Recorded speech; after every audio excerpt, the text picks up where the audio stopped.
January 8th, 2025, looking at a whole bundled up jumble of mess of scriptures, but it's basically Genesis 25 with mixtures of First Chronicles 123 through 34. It's basically going over the genealogy of Abraham and Isaac and Jacob with that birth.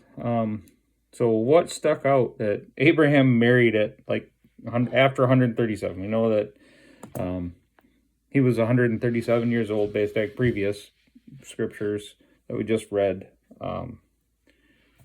When Rebecca died, she was 127. That makes him 137. So 140-ish.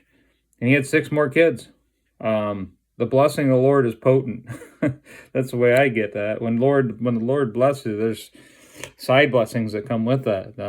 He was obviously very fertile in his old age, and he wouldn't have been prior to that blessing. It was interesting to read that, we talk about marriage and death until death do us part, and kind of Jesus gives that explanation that when we are in heaven, we are neither married nor given to marriage. So in heaven, we won't have a wife. We'll be perfect beings, so we don't need to be married. We're married. We are the bride of Christ. But so in the Genesis account, it says he remarries, but yet in the Chronicles account, it's these 6 children were by his concubine, Keturah, which a concubine would be less than a wife. So that's kind of interesting to see anyway. I'm no expert and I don't understand it, but I noticed it. And I asked God for revelation on it. Not getting it. That's okay. It's something we just need to think about when we ask. The other thing, so it wasn't wrong, Chronicles, concubine.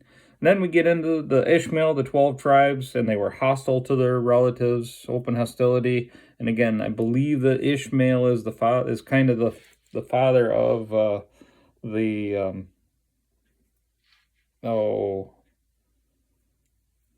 religion. I've said it before, but Islam, basically Islam, where that kind of stems from. So that's the hostility. But we may see these names pop up later. They may mean something later, so something to watch for to see where they're coming from and why there's this account of this.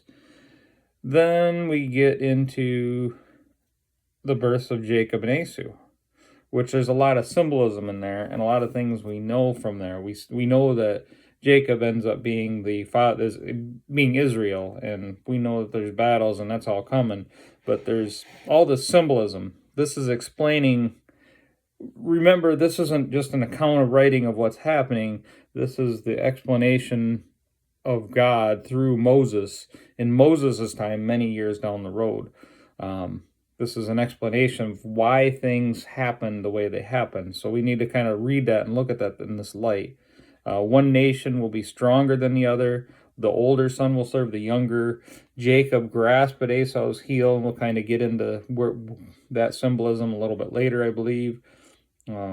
These are all things that kind of lead to something. So pay attention to those kind of details in here and what they mean. There's a reason it's detailed out like this. Everything, again, go back to 2 Timothy 3:16. All scripture is useful for teaching, rebuking, and admonishing God.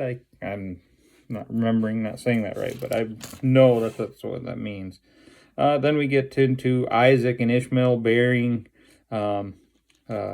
Abraham in the cave that he bought. So again, I'm not seeing the other 6, and they would have been old enough, but Isaac and Ishmael coming together and honoring Abraham, coming together. That's kind of interesting. So looking at the ages of what they would have been, and kind of cool. But that's the account. That's where that sees. What is that telling me? Is there anything specific that I'm seeing in this? The blessing of the Lord is wonderful and awesome, and it does great things. Pay attention to the details, though. They're going to come out later.